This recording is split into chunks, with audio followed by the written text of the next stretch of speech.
So next topic is relation between current density and drift velocity.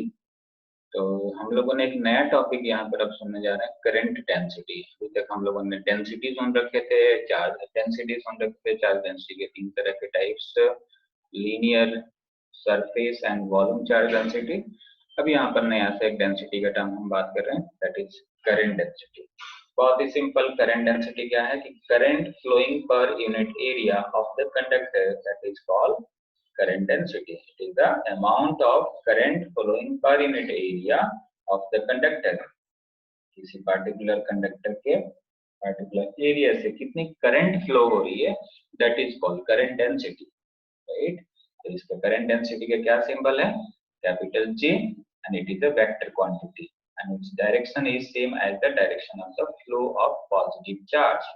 जिस direction में positive charge flow करेगा उसी direction में, that means कि इलेक्ट्रिक फील्ड के डायरेक्शन में ही, तो पॉजिटिव जिधर फ्लो करता है उसी डायरेक्शन में इलेक्ट्रिक फील्ड का डायरेक्शन होता है, राइट? तो जैसे हमें मालूम है कि ये पॉजिटिव चार्ज है, तो इसकी जो फील्ड लाइंस होती हैं बाहर की तरफ होती हैं, रेडिएट होती हैं, राइट?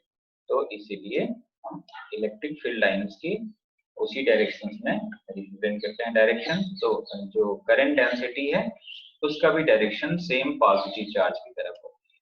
तो इसमें तीन चार बातें आपको ध्यान रखनी है कि एक तो जो इसका बेसिक करंट डेंसिटी जो सिंबल है वो स्मॉल कैपिटल जे है, कैपिटल जे, और ये वेक्टर क्वांटिटी है तो इसको आप वेक्टर इस पे अप्लाई कर सकते हैं। तो जे इज डिफाइंड एज करंट, इसको हम आगे फॉर्मूला भी कर सकते हैं, आगे लिखा है इस नोट्स में, राइट? तो J is equal to I upon A, simple I upon A, current upon area. तो ये वेक्टर क्वांटिटी है और इसका डायरेक्शन कितना हो गया, in the direction of positive charge. तो इसका यूनिट बहुत ही easily ampere per metre square, इसका यूनिट क्या हो जाएगा, एम्पियर पर मीटर स्क्वायर, और डायमेंशनल फॉर्मूला क्या हो जाएगा, करंट का यूनिट क्या होता है, एम्पियर होता है, और एरिया का क्या होता है, मीटर स्क्वायर होता है, राइट? तो ampere per metre square is the unit, और इसका डायमेंशनल फॉर्मूला हो जाएगा स्क्वायर ब्रैकेट ए, और मीटर स्क्वायर का क्या हो जाएगा, एल स्क्वायर, तो हो जाएगा माइनस 2 हो जाएगा, A L minus 2, right? That is the dimensional formula of current density, right? अब यहाँ पर हम लोग फॉर्मूला ड्राइव कर लेते हैं। क्या रिलेशन है current density and drift velocity के बीच में, राइट? तो ये इन बिटवीन मैंने करंट डेंसिटी का यहाँ पर डेफिनेशन लिख दिया है, राइट? तो अभी हम लोगों ने प्रीवियस लेक्चर में डिस्कस किए कि करंट एंड ड्रिफ्ट वेलोसिटी में जो रिलेशन है that is I is equal to NeAVT। N क्या है, number of free electrons in a conductor, and A is the area of cross sections, right, of the conductor. E is the magnitude of charge inside, magnitude of charge of the free electrons, and Vd is the drift velocity of the free electron inside the conductor. अब ये सारी बातें हम कहे जा रहे हैं, वो चीजें हम प्रीवियस लेक्चर्स में सारा बॉदर कर चुके हैं, इसको डिटेल में कि ड्रिफ्ट वेलोसिटी क्या होता है, राइट? तो यहाँ पर जस्ट इन ब्रीफ मैं बता दूं कि जो फॉर्मूला कैसे आया कि अगर मान लीजिए कि कंडक्टर है, इसका एरिया क्रॉस सेक्शंस ये है, और इस कंडक्टर का मतलब एरिया क्रॉस सेक्शन इस तरह से भी, इधर भी ऐसे ही होगा। इसका लेंथ स्मॉल l है इस कंडक्टर का, राइट? माउस से डायग्राम बना रहे हैं इसलिए इसका ऐसा डायग्राम बन रहा है। और क्या है गया, एरिया लेंथ हो गया, और इसमें जो फ्री इलेक्ट्रॉन्स है उस पे जो चार्ज है उसका मैग्नीट्यूड स्मॉल e से रिप्रेजेंट किया। इसमें total free number of free electrons per unit volume है, that is small n, and इसमें जो फ्री इलेक्ट्रॉन्स जो मोशन करेंगे, जो उनकी ड्रिफ्ट वेलोसिटी होगी, that is vd, small vd, right? उनकी ड्रिफ्ट वेलोसिटी है vd, राइट?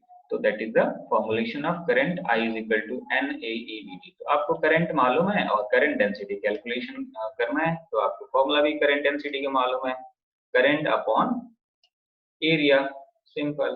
तो करंट का आपने फॉर्मूला ड्राइव कर रखे हैं, I is equal to NeAVT, right? तो इसमें सब फॉर्मूला में सब्स्टिट्यूट कीजिए, देखिए आंसर आ जाएगा। राइट, क्या आंसर आ जाएगा? I इज इक्वल टू ये आ गया, I का वैल्यू हमने रख दिया NaEVD, तो A कैंसिल आउट हो जाएगा, तो ये आ जाएगा NeVD। इसको मैं ये ड्राइंग सारा यूज कर दूं, यहाँ पर ये वैल्यू हमने सब्स्टिट्यूट किया, ये वैल्यू I की वैल्यू सब्स्टिट्यूट करेंगे तो एरिया कैंसिल आउट हो जाएगा, तो NeVD केवल रह जाएगा। राइट, तो जो करंट डेंसिटी है वो कौन से पैरामीटर पे डिपेंड करेगा? That current density is also directly proportional to drift velocity, क्योंकि n भी फिक्स रहेगा, n number of free electrons inside the conductor per unit volume, and उस पे जो चार्ज है उसकी मैग्नीट्यूड भी फिक्स्ड रहेगी 1.6 into 10⁻19 कूलम।